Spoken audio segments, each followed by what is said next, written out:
How do we define a surface in R3? So this surface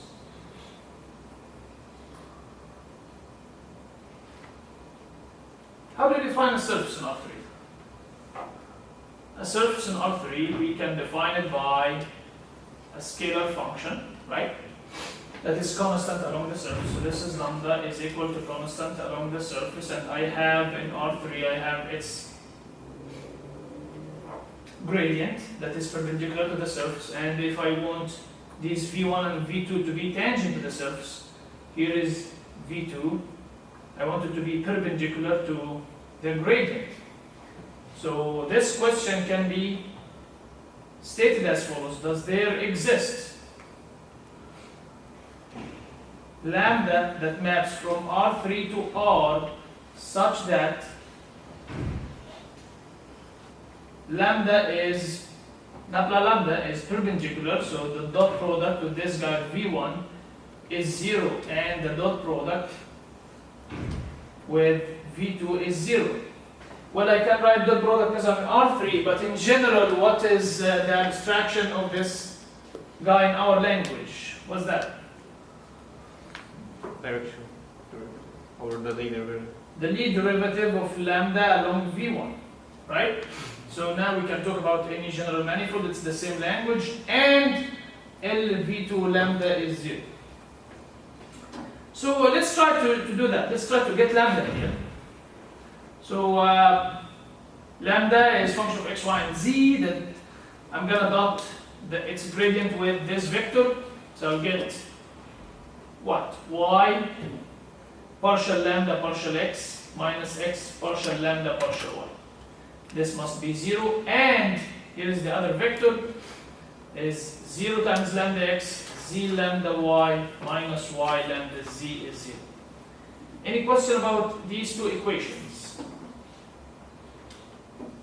So I'm looking for lambda that satisfies these two equations. Obviously these two equations are two linear PDEs, right? Actually, Frobenius theorem is about the original Frobenius theorem, it's not written in that context, it's just focused about the integrability of PDEs. This is Frobenius theorem. If you go and read Frobenius theorem, you will find it in PDE books. So this is about integrability of PDEs. Because if I can integrate these two PDEs, if I can solve them, then I'm done. I have my lambda, and yes, I can find that surface that is defined by lambda, right? So this is one of the things that I did not give in the course, but you guys may need it here for the sake of finding these integral manifolds. If I have these PDEs, I will recall one way of solving them. If you remember, if we have P of x and y, partial lambda partial x, plus Q x and y, partial lambda partial y, and we have over there r of x and y, then the solution is given by dx over p equal dy over q equal d lambda over r.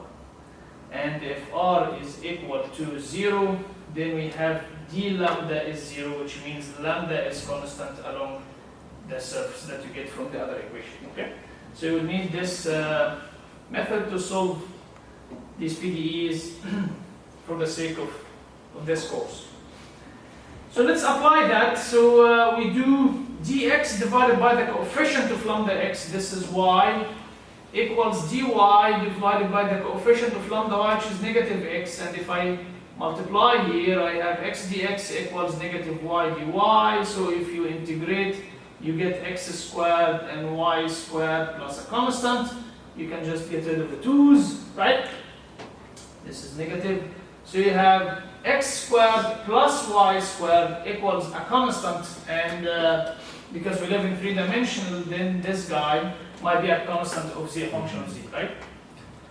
And we know that lambda is constant along that surface. Any question about that? So you need this very simple way to solve PDEs whenever encountered in that course. So let's look at the second thing. The second equation is very simple, right? So you guys do it.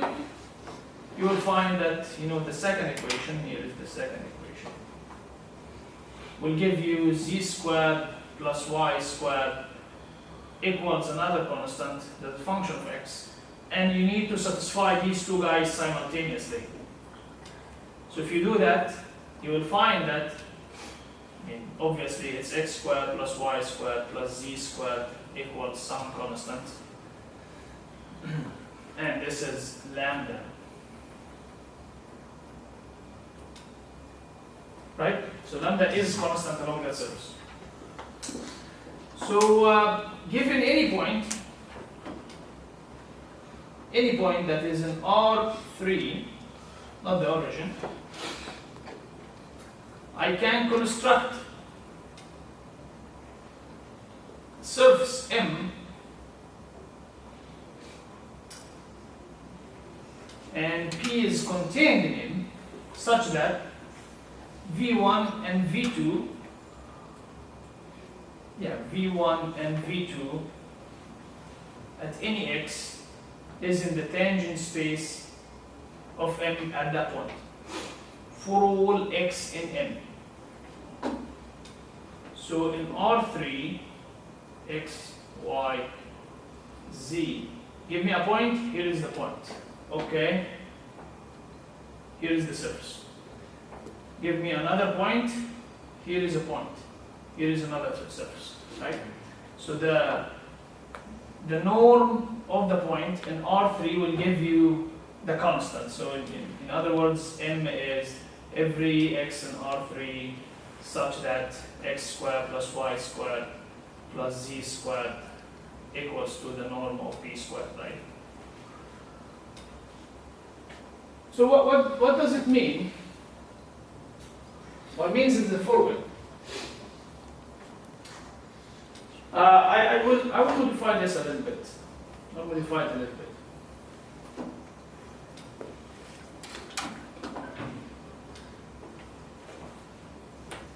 I can actually add a third vector and it doesn't ruin anything of what I did. So V3 is negative z, 0 and x. So this vector is like that, and so on, okay? So, but remember that these are three vectors, they are not linearly independent. At any point in the 3 dimensions, at any point, just we have 2 independent and 1 that is linearly dependent, okay? So these 3 guys are just rank 2. So again, it doesn't change anything. They are rank 2. Does there exist a 2-dimensional surface because of the rank?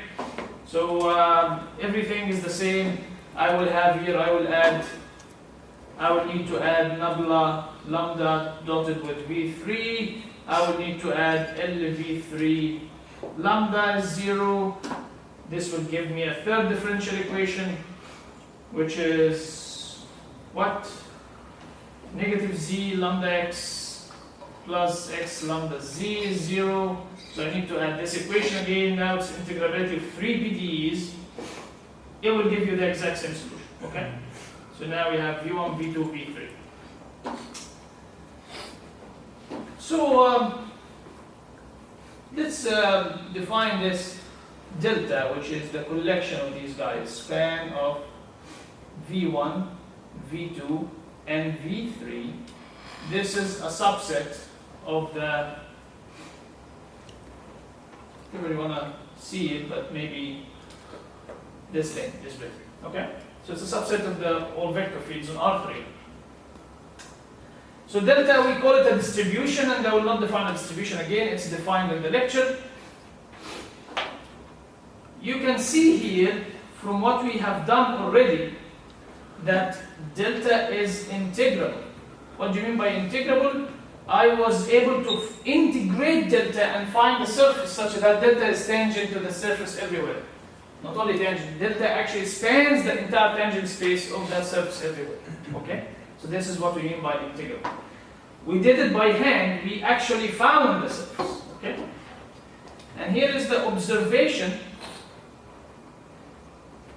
that the Lie bracket of V1 and V2 is V3, the Lie bracket of V2 and V3 is V1, and the Lie bracket of V3 and V1 is V2.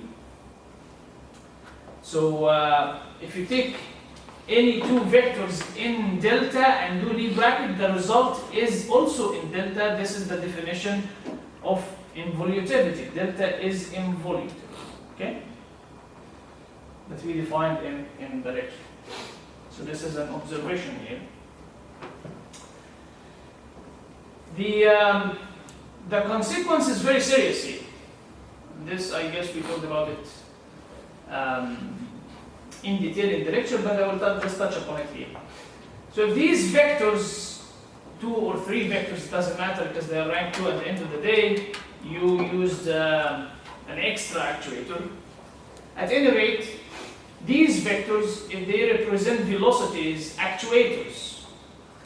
So, and you have 2 actuators and you live in 3-dimensional space. Okay, it's a typical case, of course. We don't always, actually, we never equip our system with n actuators if we have n-dimensional space, right? This is high, I mean, this is too much luxury. We never do that. We are always down by actuators, right? So, for example, I mean, in airplane, for example, we have 6 degrees of freedom and we have 4 controls, right? So you're always down in actuators, particularly in the state space, not in the configuration space. Here I'm talking about the state space, which is positions and velocities. We never have actuators for each position and for each velocity. We never do that. So anyway, in this state space, I have 2 controls, 2 actuators, and I want to cover the entire 3-dimensional space. What is the result here? The result is that if you start at this point, you will never leave that slice. If you start at this point, you will never leave that bigger slice. So depending on your initial condition, you will always remain on a very thin slice in your state space, which is very, very bad in control, right? So this is why the check of involutivity and integrability is essential. Okay, let's have another example that I guess we did not do in the lecture. Again, it's an R3, and again, it's 2 vectors, and now they are linearly independent. It doesn't matter. They are 2 vectors, rank 2, so very similar to the previous example. Here is cosine z, sine z, and 0, and another vector is 0, 0, 1. Okay. Also on R3, and let's ask the following again, the similar question: does there exist 2-dimensional surface? Because this is rank 2-dimensional surface, such that these guys are always tangent. Let's try to find it. So LV1 lambda is cosine z partial lambda partial x, sine z partial lambda partial y. This must be 0, and partial lambda partial z is 0, right? Partial lambda partial z is 0 tells you what? Tells you what? It doesn't change with each other. Yeah, so it's just a function of x and y. It doesn't change with z. So if you plug this here, well, I can never find lambda that is just function of x and y and satisfy this equation because I have dependence on z. How can I cancel it, right? So I cannot simultaneously satisfy these 2 equations simultaneously.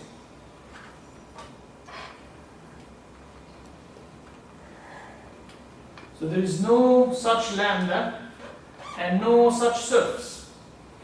I'm sure here that there is no such surface. Sometimes I'm not sure. Sometimes I end up with some PDEs and I just stuck with them. I don't know if I can solve them or not. Here it was easy in the sense that I'm sure that I cannot solve them.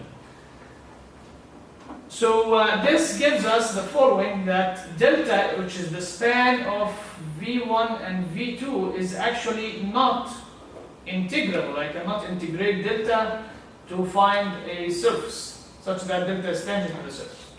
So here delta is not integrable, and I will do the same observation Let's compute V1 and V2. This is actually sine Z, cosine Z, and 0. This is not in delta. Because delta is the linear span of these guys. This is independent of these guys. It's actually orthogonal in the sense of R3. The product is 0.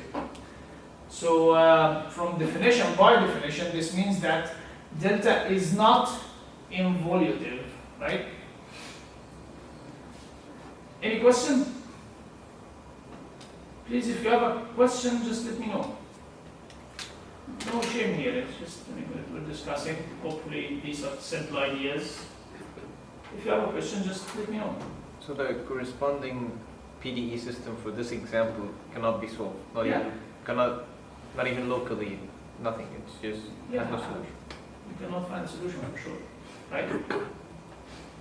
Just from logic here, you cannot find a solution. The issue is that, so here it was clear that I cannot find a solution. The issue is that sometimes I end up with complicated PDEs and I don't know if I can solve them or not. It's not that clear that, there is no solution. So this is why we need a theorem, not in the sense of go and please solve the PDEs. This is the worst thing to do ever, right? So we need a theorem, and the theorem, now you have a conjecture. From these two examples you have a conjecture. Well, integrable and involutive go together, not integrable and not involutive, they go together. So you have a conjecture, and luckily Frobenius proved it. So Frobenius theorem, I guess 1877, and again was in the context of linear PDEs. Now I'm restating it in our language.